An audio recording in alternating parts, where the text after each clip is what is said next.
வணக்கம். இன்றைய முக்கிய செய்திகள். புதுச்சேரி 16வது சட்டப்பேரவையின் முதல் கூட்டம் இன்று தொடங்கியது. புதுச்சேரி வரலாற்றில் முதல் முறையாக தற்காலிக பேரவைத் தலைவர் அன்பழகன் தலைமையில் இக்கூட்டம் நடைபெற்றது. முதல் நாள் கூட்டம் என்பதால் துணைநிலை ஆளுநர் கைலாஸ்நாதன் உரையாற்றி பேரவையை துவக்கி வைக்க காரில் சட்டப்பேரவை வளாகத்துக்கு வந்தார். அவரை தற்காலிக பேரவைத் தலைவர் அன்பழகன் பூங்கொத்து அளித்து வரவேற்றார். மேலும் துணைநிலை ஆளுநருக்கு போலீசாரின் அணிவகுப்பு மரியாதை அளிக்கப்பட்டது. தொடர்ந்து சட்டப்பேரவை கூட்ட அரங்குக்கு துணைநிலை ஆளுநர் வந்தார். அங்கு பேரவைத் தலைவர் இருக்கையில் அமர்ந்தார். இதைத் தொடர்ந்து பேரவை நிகழ்வுகள் தொடங்கின. தமிழ்தாய் வாழ்த்து, வந்தே மாதரம், தேசிய கீதம் பாடப்பட்டன. தொடர்ந்து துணைநிலை ஆளுநர் கைலாஸ்நாதன் உரையாற்றினார். முதலமைச்சர் ரங்கசாமி தலைமையிலான அரசின் மீது மக்கள் நம்பிக்கை வைத்து மீண்டும் வாய்ப்பளித்துள்ளதாக ஆளுநர் தனது 50 நிமிட உரையில் தெரிவித்தார். இதையடுத்து சட்டப்பேரவை மாலை 3 மணி வரை ஒத்திவைக்கப்பட்டது. பிற்பகல் 3 மணிக்கு முதலமைச்சர் ரங்கசாமி நிதிநிலை அறிக்கையை தாக்கல் செய்தார். வரும் 31ஆம் தேதி வரை சட்டமன்ற கூட்டத்தொடர் நடைபெறும் என தற்காலிக சபாநாயகர் அன்பழகன் தெரிவித்துள்ளார். புதுச்சேரி சட்டப்பேரவை பட்ஜெட் கூட்டத்தொடர் தற்காலிக பேரவைத் தலைவர் அன்பழகன் தலைமையில் துவங்கியது. இதில் துணைநிலை ஆளுநர் கைலாஸ்நாதன் உரையாற்றினார். அப்பொழுது கடந்த 5 ஆண்டுகளில் தகுதி மற்றும் வெளிப்படைத்தன்மை அடிப்படையில் 4160 அரசு பணியிடங்கள் நிரப்பப்பட்டுள்ளதாகவும் மேலும் சுமார் 1000 புதிய அரசு பணியிடங்கள் எழுத்துத் தேர்வு மூலம் நிரப்பப்படும் என்று அறிவித்தார். புதுவை பொருளாதாரம் வளர்ச்சியடைந்து வருவதாக தெரிவித்தவர் இந்திரா காந்தி சதுக்கம், ராஜீவ்காந்தி சதுக்கம் இடையே ரூபாய் 436 கோடியில் உயர்மட்ட சாலை அமைத்தல், 20 புதிய பேருந்துகள் வாங்குதல் உள்ளிட்ட திட்டங்கள் செயல்படுத்தப்பட உள்ளதாகவும் கூறினார். மேலும் புதுச்சேரி விமான நிலையத்தை ரூபாய் 4800 கோடியில் விரிவாக்கம் செய்யவும், உழவர்கரை தட்டாஞ்சாவடியில் ரூபாய் 725 கோடியில் தகவல் தொழில்நுட்ப பொருளாதார மண்டலம் அமைக்கவும் திட்டமிடப்பட்டுள்ளதாக துணைநிலை ஆளுநர் தெரிவித்தார். புதுச்சேரி சட்டப்பேரவை கூட்டத்தொடர் வரும் 31ஆம் தேதி வரை நடைபெறும் என தற்காலிக சபாநாயகர் அன்பழகன் தெரிவித்துள்ளார். இது தொடர்பாக செய்தியாளர்களிடம் பேசியவர், வருகின்ற 31ஆம் தேதி வரை சட்டப்பேரவை கூட்டத்தை நடத்துவது என்று அலுவல் ஆய்வுக்குழு கூட்டத்தில் முடிவு செய்யப்பட்டுள்ளது. இதன்படி நாளை மற்றும் வரும் 27, 28, 29 ஆகிய நாட்களில் துணைநிலை ஆளுநர் உரைக்கு நன்றி தெரிவிக்கும் தீர்மானம், பட்ஜெட் மீதான விவாதம், பொது விவாதம், முதல்வர், அமைச்சர்கள் பதில் உள்ளிட்டவை இந்த 6 நாட்களில் இருக்கும். 26ஆம் தேதி அரசு விடுமுறை தினம் என்பதால் அமர்வு கிடையாது. 30ஆம் தேதி அமர்வு இல்லை. 31ஆம் தேதிக்கு பிறகு 12 நாட்கள் கழித்து கேள்வி பதில்களுடன் மீண்டும் சட்டப்பேரவை கூட்டத்தொடர் நடத்தப்படும். இந்த கூட்டத்தொடர் ஜனநாயகத்தின் அடிப்படையில் விரிவாக நடத்தப்படும்.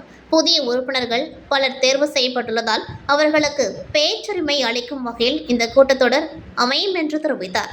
புதுச்சேரியில் 16வது சட்டப்பேரவையின் முதல் பட்ஜெட் கூட்டத்தொடரில் நிதித்துறை பொறுப்பு வகிக்கும் முதலமைச்சர் ரங்கசாமி 2026-27ஆம் ஆண்டு நிதியாண்டுக்கான ரூபாய் 14,300 கோடி பட்ஜெட் தாக்கல் செய்தார். அப்பொழுது உரையாற்றியவர், நடப்பு நிதியாண்டில் மீனவ சமுதாயத்தைச் சேர்ந்த 1000 முதியோருக்கு உதவித்தொகை வழங்கப்படும் என்றும் 12,000 பட்டியலின மாணவர்களுக்கு கல்வி உதவித்தொகை வழங்க ரூபாய் 80 கோடி ஒதுக்கப்பட்டுள்ளதாகவும் தெரிவித்தார். மேலும் கடலோர பகுதிகளில் 2 லட்சம் பனை விதைகள் நடப்படும் எனவும் கூறினார். புதுச்சேரியில் விவசாயிகளுக்கு 100% மானியத்தில் பால் கறக்கும் கருவி வழங்கப்படும். வன்கொடுமையால் இழந்தவரின் குடும்பத்தில் ஒருவருக்கு அரசு வேலை வழங்கப்படும். பாண்லே விற்பனை நிலையங்கள் நவீனப்படுத்தப்படும் என்றும் பால் கொள்முதல் விலை தரத்திற்கு ஏற்ப லிட்டருக்கு ரூபாய் 41 வழங்கப்படும் என அறிவித்தார். புதுச்சேரியில் 50 படுக்கைகள் கொண்ட கண் மருத்துவமனை கட்டப்பட்டு வருகிறது என்றும் கண்தான மையம் முழுமையான கண் வங்கியாக தரம் உயர்த்தப்படும் எனவும் அறிவித்தார். இதேபோன்று பல்வேறு அறிவிப்புகளை முதலமைச்சர் ரங்கசாமி அறிவித்து வருகின்றார். சிறப்பு நிதி அமைப்புகளுக்காக ரூபாய் 3070.04 கோடி ஒதுக்கப்பட்டுள்ளது. இதில் மகளிர் சிறப்பு நிதி அமைப்பிற்காக ரூபாய் 1676.89 கோடியும், இளைஞர் சிறப்பு நிதி அமைப்பிற்காக ரூபாய் 647.84 கோடியும், பசுமை சிறப்பு நிதி அமைப்பிற்காக ரூபாய் 745.31 கோடியும் ஒதுக்கப்பட்டுள்ளது. எனது அரசு முதன்முறையாக புதுச்சேரி ஆட்சி பரப்பின் ஒருங்கிணைந்த மற்றும் நிலையான உள்கட்டமைப்பு மேம்பாட்டிற்கான நீண்டகால செயல் வரைபடத்துடன் கூடிய விரிவான முதன்மை உள்கட்டமைப்பு திட்டம் ஒன்றை தயாரிக்க உத்தேசித்துள்ளது. இந்த திட்டத்தின் மூலம் சாலைகள், பாலங்கள், பொது இடங்கள், நீர் வழங்கல், கழிவுநீர் அமைப்பு,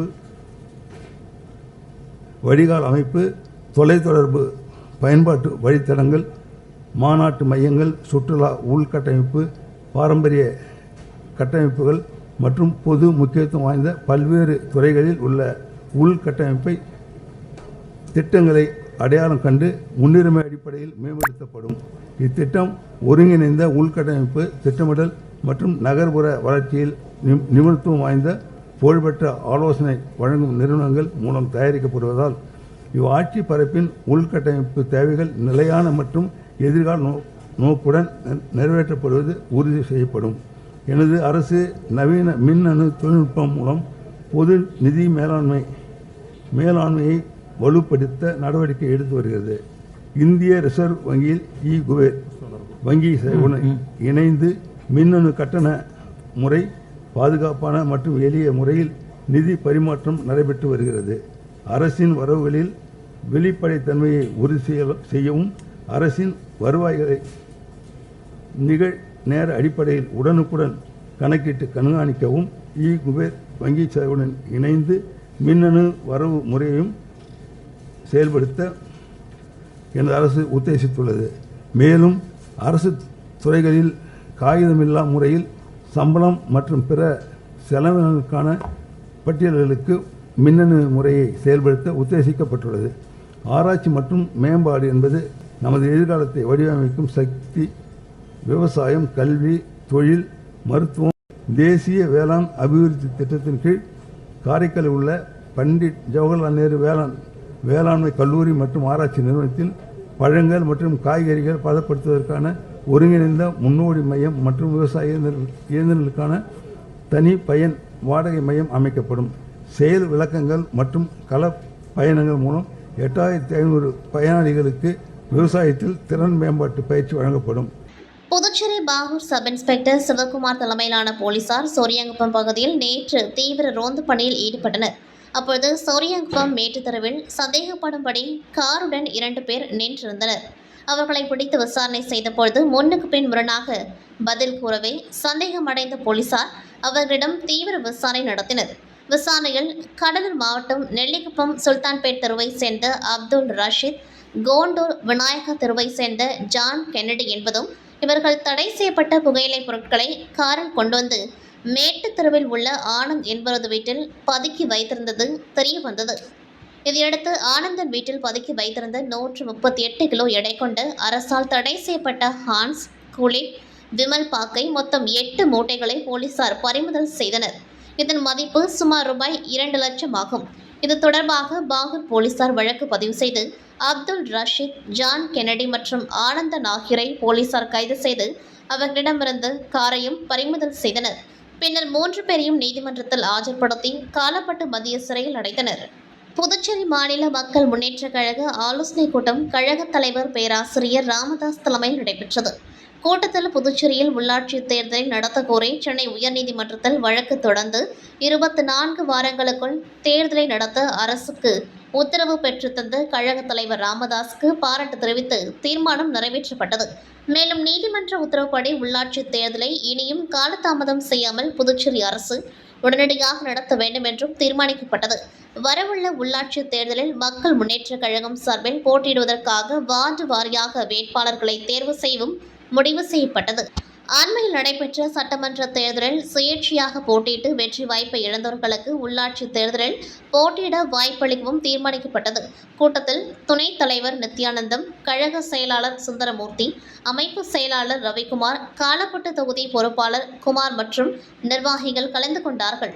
புதுச்சேரி காலப்பட்டு மாத்து ரோட்டில் முகூர்த்த நாட்களில் கோவில் மற்றும் திருமண மண்டபங்களில் ஒரே நேரத்தில் பல திருமணங்கள் நடைபெறுவதால் கடும் போக்குவரத்து நெரிசல் ஏற்படுவதாக சுனாமி குடியிருப்பு மக்கள் நலச்சங்கம் சார்பில் புகார் தெரிவித்துள்ளது. சாலையின் இருபுறமும் வாகனங்கள் நிறுத்தப்படுவதால் பொதுமக்கள், பள்ளி மாணவர்கள், தொழிலாளர்கள் மற்றும் பிம்ஸ் மருத்துவமனைக்கு செல்லும் வாகனங்கள் பாதிக்கப்படுவதாக சங்க தலைவர் குமார், பொருளாளர் சேகர் தெரிவித்தனர். சமீபத்தில் ஏற்பட்ட நெரிசலில் மாத்து ரோட்டில் சுமார் 1 கிலோமீட்டர் தூரம் வாகனங்கள் அணிவகுத்து நின்றன. திண்டிவனத்திலிருந்து வந்த அரசு பஸ் சுமார் 1 மணி நேரம் நெரிசலில் சிக்கி பின்னோக்கி சென்று மாற்றுப்பாதையில் இயக்கப்பட்டது.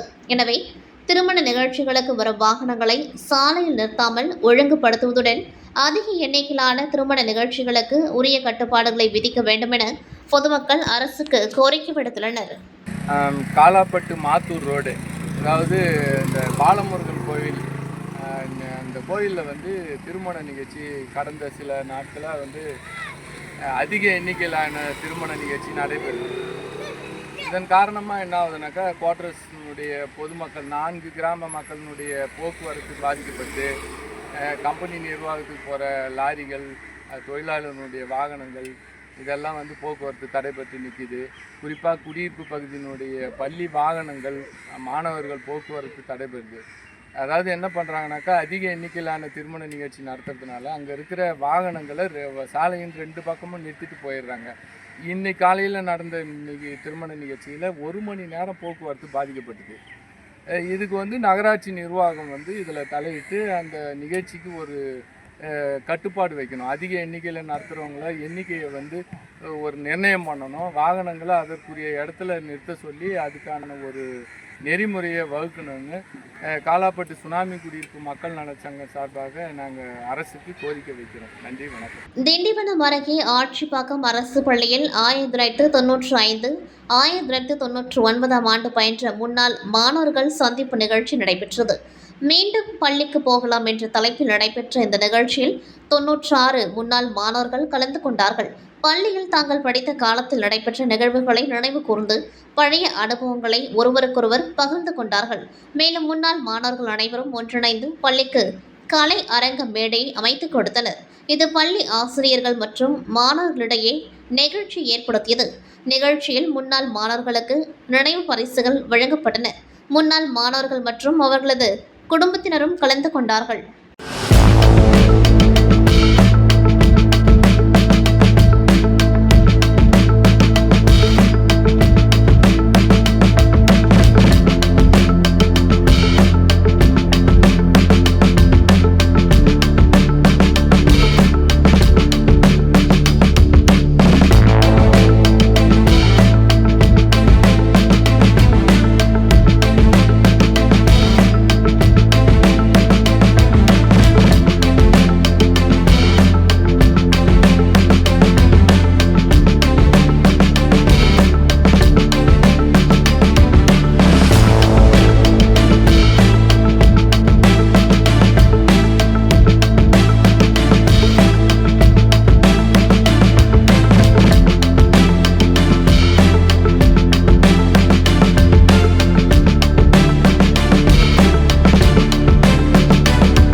அருகே ஞானக்கால்மேடு கிராமத்தில் பிரசித்தி பெற்ற ஸ்ரீ சுயம்பு பூத காளியம்மன் கோவில் அமைந்துள்ளது. இக்கோவிலில் வரலட்சுமி விரதத்தை முன்னிட்டு சுமங்கலி பூஜை சிறப்பாக நடைபெற்றது. இதையொட்டி சுயம்பு பூத காளியம்மனுக்கு பால், தயிர், ஜவ்வாது, பன்னீர், இளநீர் உள்ளிட்ட பல்வேறு பூஜை திரவியங்கள் சிறப்பு அபிஷேகம் நடைபெற்றது. தொடர்ந்து அம்மனுக்கு சிறப்பு அலங்காரம் செய்யப்பட்டு மகா தீப ஆராதனை காண்பிக்கப்பட்டது. இதில் திரளான பக்தர்கள் கலந்து கொண்டு அம்மனை தரிசனம் செய்தனர். பின்னர் நடைபெற்ற சுமங்கலி பூஜையில் 108 பெண்கள் கலந்து கொண்டு சுமங்கலி மந்திரங்களை கூறி அம்மனை வழிபட்டனர். குடும்ப நலன், கணவன் மனைவி ஒற்றுமை, நீண்ட ஆயுள் மற்றும் மகிழ்ச்சியான வாழ்வு வேண்டி பெண்கள் பிரார்த்தனை செய்தனர். பூஜையின் பொழுது பக்தி பாடல்கள் மற்றும் மந்திரங்கள் ஒலிக்க கோவில் வளாகம் பக்தி பரவசத்துடன் காணப்பட்டது. விழாவில் கலந்து கொண்ட பெண்கள் மற்றும் பக்தர்களுக்கு கோவில் நிர்வாகம் சார்பில் பிரசாதம் வழங்கப்பட்டது. புதுவை சட்டப்பேரவையின் பட்ஜெட் கூட்டத்தொடர் இன்று தொடங்கியது. முதல் முறையாக தற்காலிக பேரவைத் தலைவர் அன்பழகன் தலைமையில் இக்கூட்டம் நடைபெற்றது. முதல் நாள் கூட்டம் என்பதால் துணைநிலை ஆளுநர் கைலாசநாதன் உரையாற்றி பேரவையை துவக்கி வைக்க காரில் சட்டப்பேரவை வளாகத்துக்கு வந்தார். அவரை தற்காலிக பேரவைத் தலைவர் அன்பழகன் பூங்கொத்து அளித்து வரவேற்றார். மேலும் துணைநிலை ஆளுநருக்கு போலீசாரின் அணிவகுப்பு மரியாதை அளிக்கப்பட்டது. தொடர்ந்து சட்டப்பேரவை கூட்டரங்குக்கு துணைநிலை ஆளுநர் வந்தார். அங்கு பேரவைத் தலைவர் இருக்கையில் அமர்ந்தார். இதைத் தொடர்ந்து பேரவை நிகழ்வுகள் தொடங்கின. தமிழ்த்தாய் வாழ்த்து, வந்தே மாதரம், தேசிய கீதம் பாடப்பட்டன. தொடர்ந்து துணைநிலை ஆளுநர் கைலாஸ்நாதன் உரையாற்றினார். அப்பொழுது அவர், புதுவையின் பொருளாதாரம் தொடர்ந்து வளர்ச்சி பெற்று வருகிறது.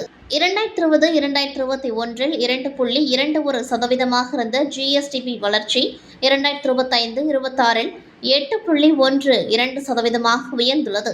தனிநபர் வருமானம் ரூபாய் 3,23,745 ரூபாய் 3,44,926 உயர்ந்து 6.5% வளர்ச்சியடைந்துள்ளது. மாநிலத்தின் மொத்த வருவாய் ரூபாய் 12,346.80 கோடியிலிருந்து ரூபாய் 13,397.69 கோடியாக உயர்ந்துள்ளது. மாநிலத்தின் சொந்த வருவாய் ரூபாய் 6,848.29 கோடியிலிருந்து ரூபாய் 7,631.53 கோடியாக உயர்ந்து 11.44% வளர்ச்சியடைந்துள்ளது. கடந்த 5 ஆண்டுகளில் தகுதி மற்றும் வெளிப்படைத்தன்மையின் அடிப்படையில் சுமார் 4,160 அரசு பணியிடங்கள் நிரப்பப்பட்டுள்ளன. சுமார் 1000 புதிய பணியிடங்கள் எழுத்து தேர்வு மூலம் நிரப்பப்படும். அரசு பணியாளர் தேர்வுகளை விரைவாகவும் வெளிப்படையாகவும் நடத்த புதுவை தேர்வாணையம் அமைக்கப்பட்டுள்ளது. ஒருங்கிணைந்த உயர்நிலை, மேல்நிலை மற்றும் பட்டதாரி நிலை தேர்வுகள் மூலம் ஆட்சேர்ப்பு மேற்கொள்ளப்பட உள்ளது. இந்திரா காந்தி சதகம், ராஜீவ்காந்தி சதகம் இடையே தேசிய நெடுஞ்சாலை 32 ரூபாய் 436.18 கோடியில் உயர்மட்ட சாலை திட்டம் செயல்படுத்தப்பட உள்ளது. நடேச நகர் முள்ளோடை உயர்மட்ட சாலை 4 வழி சாலையாக விரிவாக்கம் செய்ய மொத்த மதிப்பீடு ரூபாய் 1,500 கோடியாக கணக்கிடப்பட்டுள்ளது. காரைக்காலில் நண்டலாறு வாஞ்சூர் தேசிய நெடுஞ்சாலை 45 ரூபாய் 57 கோடியில் மேம்படுத்தப்பட உள்ளது. மேலும் 20 புதிய பேருந்துகள், அதில் குளிர்சாதன வசதி கொண்ட சொகுசு பேருந்துகளும் வாங்கப்பட உள்ளன. புதுவை விமான நிலைய விரிவாக்கம் மிக முக்கியமான எதிர்கால திட்டங்களில் ஒன்று.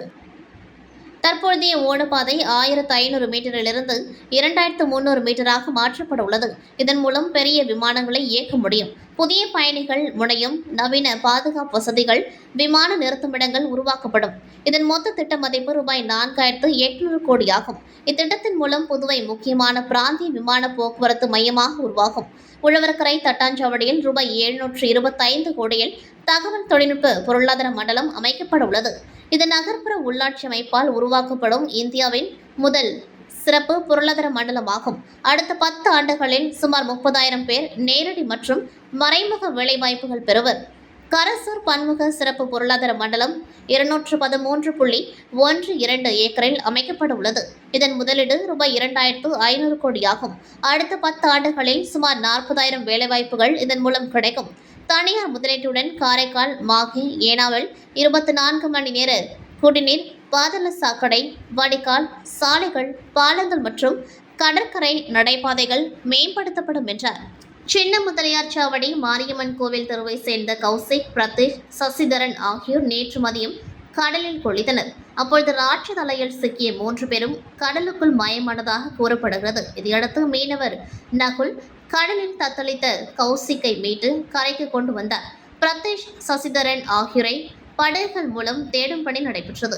இந்நிலையில் பெரிய முதலியார் சாவடி பகுதியில் பாறைகளுக்கிடையே மாணவர் ஒருவரின் உடல் சிக்கியிருப்பது குறித்து போலீசாருக்கு தகவல் கிடைத்தது. போலீசார் மீட்க முயன்றும் முடியாததால் வானூர் தீயணைப்பு நிலையத்திற்கு தகவல் தெரிவித்தனர். தீயணைப்பு வீரர்கள் பாதுகாப்பு உபகரணங்களுடன் சென்று போராடி உடலை மீட்டனர். அது சசிதரன் என்பது தெரிய வந்தது. உடல் பிரேத பரிசோதனைக்காக கனகசெட்டிக்குளத்தில் உள்ள தனியார் மருத்துவமனைக்கு அனுப்பி வைக்கப்பட்டது. மாயமான மற்றொரு மாணவர் பிரதீஷை தேடும் பணி தொடர்ந்து நடைபெற்று வருகின்றது. புதுச்சேரி கதிர்காமம் இந்திரா காந்தி அரசு மருத்துவமனைக்கு தினமும் ஆயிரக்கணக்கான நோயாளிகள் சிகிச்சைக்காக வந்து செல்கின்றனர். மருத்துவர்கள், மருத்துவ மாணவர்கள், செவிலியர்கள் மற்றும் ஊழியர்கள் என ஏராளமானோர் பணியாற்றி வரும் நிலையில் நோயாளிகள் பயன்படுத்தும் கழிவறைகள் முறையாக சுத்தம் செய்யப்படவில்லை என கூறப்படுகிறது.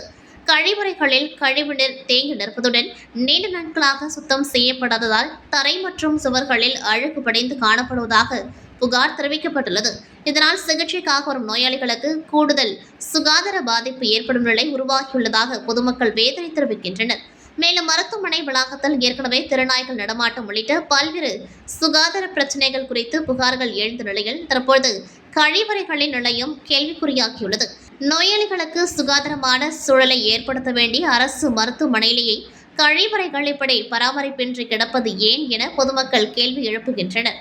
எனவே மருத்துவமனை நிர்வாகம் உடனடியாக தலையிட்டு கழிவறைகளை முழுமையாக சுத்தம் செய்வதுடன் தினசரி முறையான தூய்மை பணிகளை மேற்கொள்ள வேண்டும்.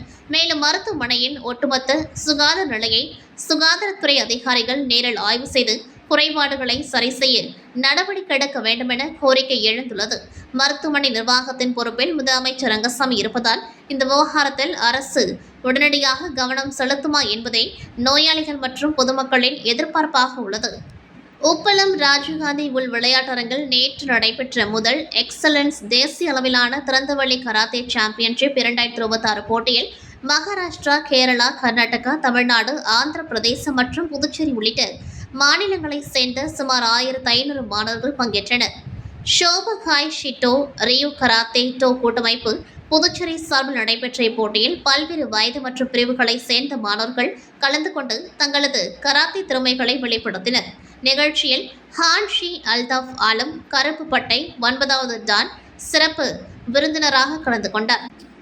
மேலும் கவிதா எக்ஸலன்ஸ் ஹப் புதுச்சேரியின் நிறுவனர் மற்றும் கராத்தே இந்தியா அமைப்பு மற்றும் ஷோபகாய் புதுச்சேரியின் பயிற்சியாளர் போட்டி ஏற்பாட்டாளராக செயல்பட்டார். மேலும் Karam Chand B Tech MBA PhD Shobukai Shito Ryu புதுச்சேரியின் தலைவர் மற்றும் உலக கராத்தே கூட்டமைப்பு ஆசிய கராத்தே கூட்டமைப்பின் நடுவராகவும் கலந்து கொண்டார்.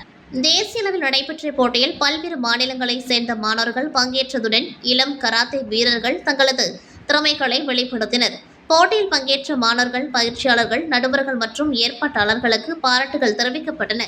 புதுச்சேரி தொழிலாளர் காங்கிரசுடன் இணைக்கப்பட்ட அழகுக்கலை மற்றும் சிகை அலங்கார கலைஞர்கள் நலச்சங்கத்தின் ஆண்டு பேரவைக் கூட்டம் மற்றும் உறுப்பினர்களுக்கு அடையாள அட்டை வழங்கும் நிகழ்ச்சி நடைபெற்றது. தொழிலாளர் காங்கிரஸ் தலைவர் பிரபுராஜ் தலைமை தாங்கினார். சங்கத்தின் பொதுச் செயலாளர் ஜானகி செல்வமணி வேலை அறிக்கை தாக்கல் செய்து பேசினார். பொருளாளர் ராஜலட்சுமி வரவு செலவு அறிக்கையை சமர்ப்பித்தார். நிகழ்ச்சியில் சிறப்பு விருந்தினராக நாடாளுமன்ற உறுப்பினரும் காங்கிரஸ் கட்சியின் மாநில தலைவருமான வைத்திலிங்கம் கலந்து கொண்டு சிறப்புரையாற்றினர். தொடர்ந்து சங்க உறுப்பினர்களுக்கு அடையாள அட்டைகளை வழங்கினர். தொழிலாளர் காங்கிரஸ் மைய நிர்வாகிகள் மோகன கிருஷ்ணன், மீனாட்சி, அந்தோனி குரோஸ், உதயசங்கர் உள்ளிட்டோர் பேரவை கூட்டத்தை வாழ்த்தி பேசினர். சங்க நிர்வாகிகள் புனிதா, மகேஸ்வரி, புவனேஸ்வரி, மகேஸ்வரி, ஜெயந்தி, அமுதவள்ளி, செல்வி, உமா, இந்திரா, காமினி, காளீஸ்வரி, சரண்யா உள்ளிட்ட 170க்கும் மேற்பட்ட உறுப்பினர்கள் கலந்து கொண்டார்கள்.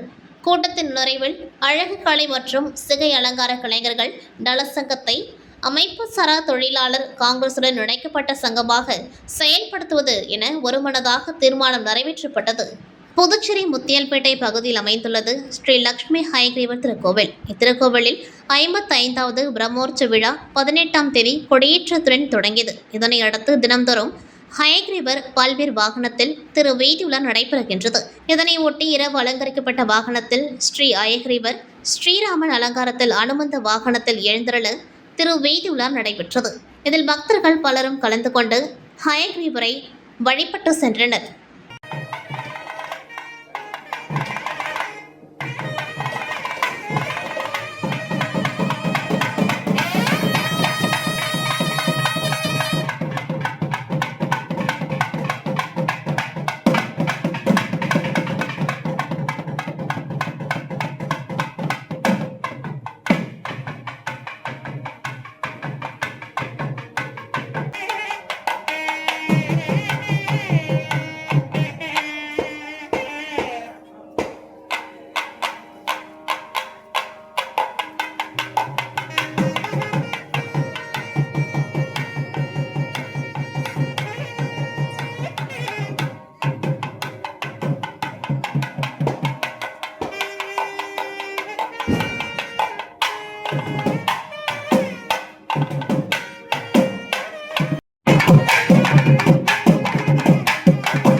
புதுச்சேரி மாநிலம் லாஸ்பேட்டை சட்டமன்ற தொகுதி திமுக சார்பில் திமுக மூத்த முன்னோடி கலைமாமணி திருஞானம் எழுதிய வரலாற்றில் கலைஞர் தொடர்நூல் பாகம் 3 வெளியீட்டு விழா நீடராஜப்பர் வீதியில் உள்ள தென்றல் ஹாலில் இன்று காலை 11 மணிக்கு நடைபெற்றது.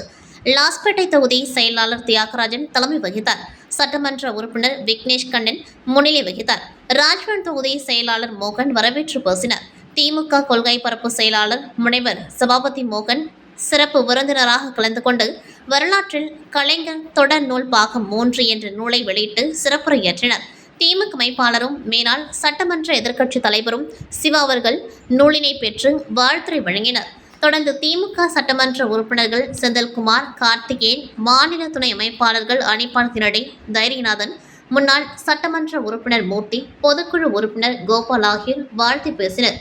கலைமாமணி சீனு வேணுகோபால் நூல் அறிமுக உரை ஆற்ற புதுச்சேரி பல்கலைக்கழக தமிழ்துறை பேராசிரியர் ரவிக்குமார், கலைமாமணி கோவிந்தராசு ஆகியோர் நூல் மகிழ்வுரை வழங்கினர். நூலாசிரியர் கலைமாமணி திருஞானம் ஏற்புரை வழங்கினர். தொடர்ந்து நூலாசிரியர் திருஞானம் மற்றும் அவரது துணைவியார் தனலட்சுமி திருஞானம் ஆகியோருக்கு மாநில திமுக சார்பில் பொன்னாடை அணிவித்தும் பொற்கிழி வழங்கியும் கௌரவிக்கப்பட்டது. இந்த விழாவில் தலைமை செயற்குழு உறுப்பினர் லோகையன், பொதுக்குழு உறுப்பினர்கள் சக்திவேல், தங்கவேலு, கோபாலகிருஷ்ணன், அமுதாகுமார், நர்கஸ், தொகுதி செயலாளர்கள் வடிவேல், சக்திவேல், நடராஜன், பாண்ட ஹரிகிருஷ்ணன், சக்திவேல், இளஞ்செழிய பாண்டியன், மணிகண்டன், சிவகுமார், ஆறுமுகம், சௌரிராஜன், ராதாகிருஷ்ணன், சத்யவேலு, இந்திராநகர் தொகுதி பசிபிக் சங்கர், பொறிஞர் பாலசுப்ரமணியன், தமிழ்ச்சங்க துணைத் தலைவர் திருநாவுக்கரசு, அணிகளின் அமைப்பாளர்கள் செந்தில் முருகன், அங்காளன், அண்ணா அடைக்கலம், சீனு மோகன்தாஸ், டாக்டர் ஆனந்த் ஆரோக்கியராஜ், வீரையன், கோதண்டபாணி, சிவசங்கர், காயத்ரி, சுமதி, முகமது ஹாலித், அணித் தலைவர் சந்திரகலா, துணைத் தலைவர்கள் குரு என்கிற சண்முக சுந்தரம், ராஜேஷ், பிரியதர்ஷினி, துணை அமைப்பாளர்கள் அன்பழகன், தேவேந்திரன், சிவதாசன், எழிலரசன், தாமரை கண்ணன், தர்மன், அஜி பாஷா, ராமு, ரமேஷ், சிவா, ஜோசப், பிரான்சிஸ், பாலு, தொகுதி நிர்வாகிகள் MS முரளி, ஸ்ரீஹரி, சசிகுமார், கருணாகரன், முத்து, அகிலன், கிரி, நெல்சன், விஜயகுமார் உள்ளிட்ட பலரும் பங்கேற்றனர். இத்துடன் செய்திகள் நிறைவடைகின்றது. நன்றி, வணக்கம்.